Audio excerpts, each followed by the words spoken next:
Hello friends, എല്ലാവർക്കും സ്വാഗതം പുതിയ വീഡിയോയിലേക്ക്. ഇന്ന് ഞാൻ വന്നിട്ടുള്ളത് വളരെ വെറൈറ്റിയും ടേസ്റ്റി ആയിട്ടുള്ള പനീർ മസാല റെസിപ്പി ആയിട്ടാണ്. ഞാൻ ഹോം മെയ്ഡ് പനീർ വെച്ചിട്ടാണ് ഈ ഒരു റെസിപ്പി റെഡിയാക്കി എടുക്കുന്നത്. വീഡിയോ കണ്ടിട്ട് ഇഷ്ടപ്പെടുവാണെങ്കിൽ ലൈക്ക് ചെയ്യുക, ഷെയർ ചെയ്യുക, കമൻറ്റ് ചെയ്യുക, ചാനൽ സബ്സ്ക്രൈബ് ചെയ്യാനും മറക്കരുത്. അപ്പോൾ നമുക്ക് നേരെ വീഡിയോയിലോട്ട് പോകാം. ആദ്യം തന്നെ നമുക്ക് കറിക്ക് വേണ്ടിയിട്ടുള്ള ഒരു സ്പെഷ്യൽ മിക്സ് റെഡിയാക്കാം. അതിനായിട്ട് ജാറിലോട്ട് 4 ടേബിൾ സ്പൂൺ തൈര് ഒഴിച്ചു കൊടുക്കാം. ഞാനിവിടെ എടുത്തിരിക്കുന്നത് അധികം പുളിയില്ലാത്ത തൈരാണ്. ഇനി ഇതിലോട്ട് 4 ടേബിൾ സ്പൂൺ പാൽ ഒഴിച്ചു കൊടുക്കാം. ഇനി ഇതിലോട്ട് 2 പീസ് പനീർ ഒന്ന് കൈകൊണ്ട് ഉടച്ചെടുത്തിട്ടുള്ളതാണ്, അതുകൂടി ചേർത്ത് കൊടുക്കാം. അപ്പോൾ ഇതെല്ലാം കൂടി ഞാനൊന്ന് മിക്സിയിലിട്ടിട്ട് നന്നായിട്ടൊന്ന് അടിച്ചെടുത്തിട്ടുണ്ട്. ഇനി നമുക്കിത് മാറ്റി വയ്ക്കാം. പനീർ മസാല റെഡിയാക്കാൻ വേണ്ടിയിട്ട് ഞാനിവിടെ ഒരു പാൻ അടുപ്പത്ത് വെച്ചിട്ടുണ്ട്. അതിലോട്ട് 2.5 ടേബിൾ സ്പൂൺ ഓയിൽ ഒഴിക്കാം. ഇനി ഇതിലോട്ട് ഒരു കഷ്ണം ഇഞ്ചി, 6 അല്ലി വെളുത്തുള്ളി, 3 പച്ചമുളക്, 2 ഏലക്ക ഇതെല്ലാം കൂടി ഒന്ന് ചതച്ചെടുത്തിട്ടുള്ളതാണ്, അതുകൂടി ഇതിലേക്ക് ഇട്ട് കൊടുക്കാം. എന്നിട്ടൊന്ന് നന്നായിട്ട് വഴറ്റിയെടുക്കാം. ഇപ്പോഴത്തെ നമ്മുടെ ഐറ്റംസ് ഒക്കെ നല്ല പാകത്തിന് വഴന്നു വന്നിട്ടുണ്ട്. ഇനി ഇതിലോട്ട് ഒരു വലിയ ഉള്ളി ചതച്ച് ചേർത്ത് കൊടുക്കാം. എന്നിട്ട് നന്നായിട്ട് വഴറ്റിയെടുക്കാം.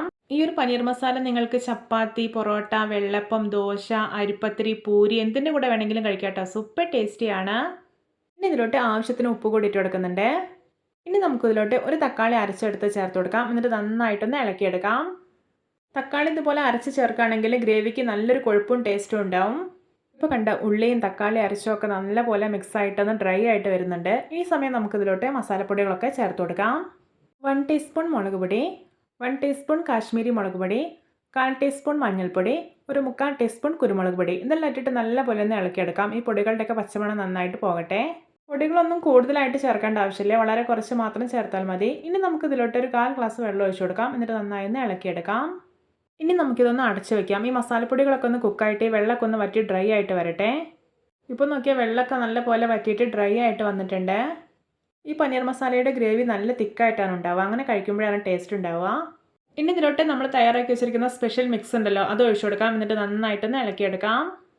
ഈ ഒരു സ്പെഷ്യൽ മിക്സ് ആഡ് ചെയ്യുമ്പോഴാണ് ഈ ഒരു മസാലയ്ക്ക് നല്ല വെറൈറ്റി ആയ ടേസ്റ്റ് ഉണ്ടാവുന്നത്. ഇനി ഇതിലോട്ടൊരു 1/4 ടീസ്പൂൺ ഗരം മസാല ഇട്ട് കൊടുക്കാം. എന്നിട്ടൊന്ന് ഇളക്കിയെടുക്കാം. ഇനി ഇത് നല്ലപോലെ ഒന്ന് തിളച്ചിട്ട് കുറുകി വരട്ടെ. ഞാനിവിടെ ഹോം മെയ്ഡ് പനീറാണ് എടുത്തിട്ടുള്ളത്. വളരെ പെർഫെക്റ്റ് ആയിട്ട് പനീർ എങ്ങനെ വീട്ടിലുണ്ടാക്കുക എന്നുള്ളതിൻ്റെ വീഡിയോ ഞാൻ മുമ്പ് അപ്ലോഡ് ചെയ്തിട്ടുണ്ടായിരുന്നു. അപ്പോൾ അതിൻ്റെ ലിങ്ക് ഞാൻ ഡിസ്ക്രിപ്ഷനിൽ കൊടുക്കാം, എല്ലാവരും ഒന്ന് കാണണേ.